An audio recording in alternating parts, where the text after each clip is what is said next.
Imagina um filme igual à sua vida, cheio de momentos onde não acontece nada. Isso não é interessante.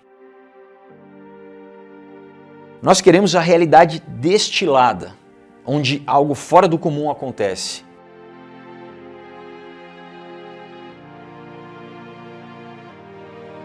Isso é o que nós chamamos de incidente inicial, ou em outros termos, chamado para aventura.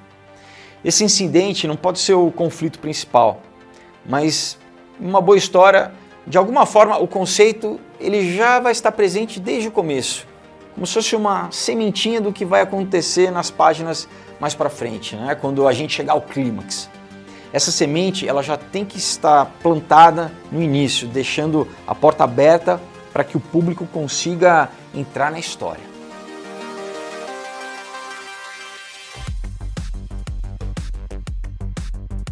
Não que toda história necessite ser sobre salvar o planeta de um asteroide ou a civilização inteira de exterminadores criados por nós mesmos que se rebelaram.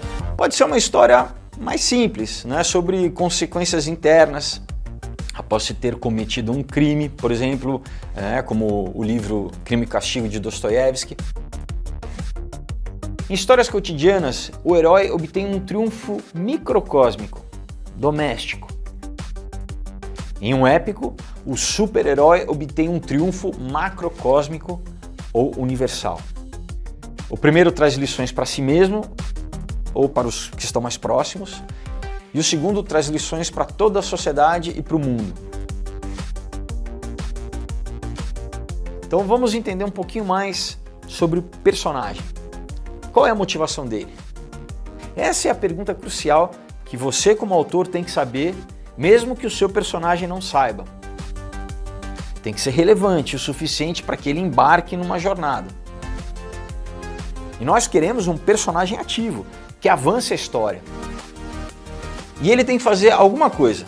Tem que solucionar um problema, vencer um desafio, salvar ou encontrar alguém, nem mesmo que seja ele próprio. Para criar um personagem interessante, é preciso que ele tenha várias estruturas de valores, da mesma forma que a gente tem. Em um filme de ação, geralmente os heróis têm apenas uma dimensão. Mas tudo bem, porque você vai ver esse tipo de filme esperando ver o James Bond derrotar o vilão, como é que ele vai ficar com a Bond Girl no final. Eu particularmente acho mais interessante quando o personagem existe em pelo menos dois planos, o profissional e o afetivo. Você quer ver se o seu personagem é bom no que ele faz, mas também como é que ele se relaciona. Se ele é bom nos relacionamentos familiares, sociais.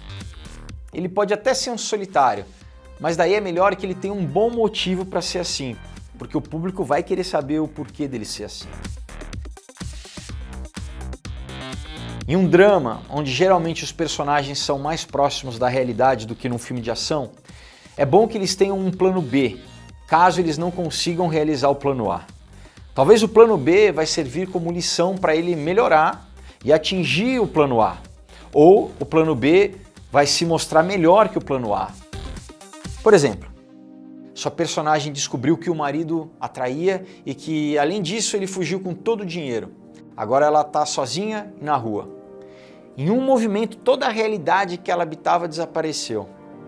Essas histórias elas são mais poderosas porque você coloca os seus personagens no limite da experiência humana, onde eles têm não só que reconstruir a sua realidade, mas também a si mesmos. Pergunta: todos os personagens seguem esse modelo?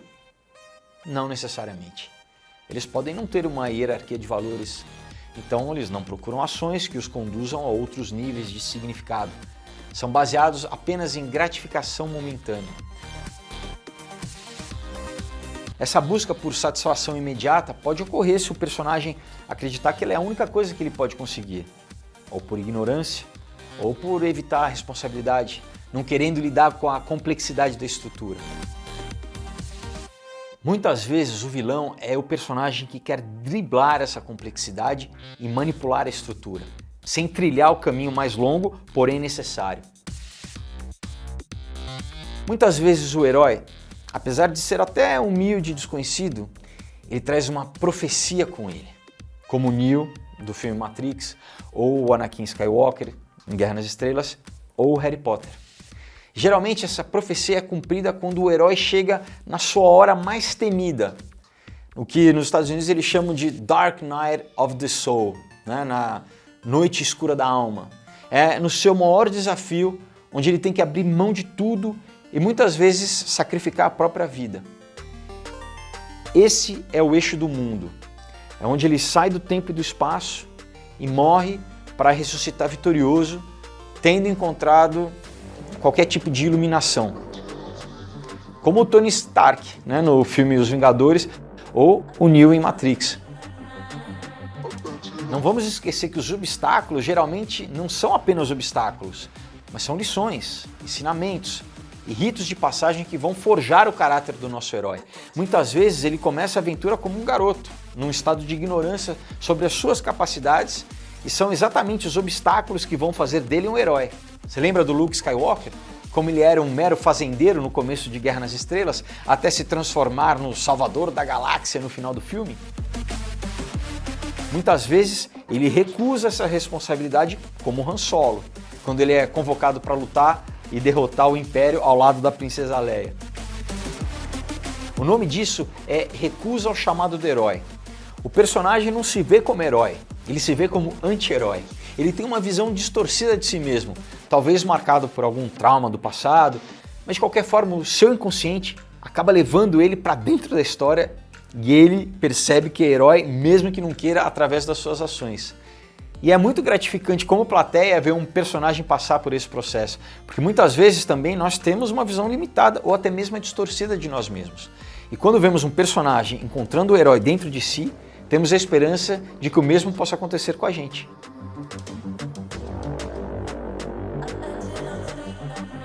De repente você vê um filme ou ouve uma música e ela se conecta totalmente com você, você entende aquilo, aquilo te emociona. Por quê? Então, basicamente, toda história interessante o suficiente para ser contada tem pelo menos esses elementos presentes. Nós, como público, nós pagamos dinheiro para ver histórias que nos deem dicas de como sair do problema e ir para a solução. Então, assim que nasceu a figura do herói. Mas você pode pensar, por que eu me identificaria com o vilão? Geralmente esse tipo de roteiro é permeado de ironia.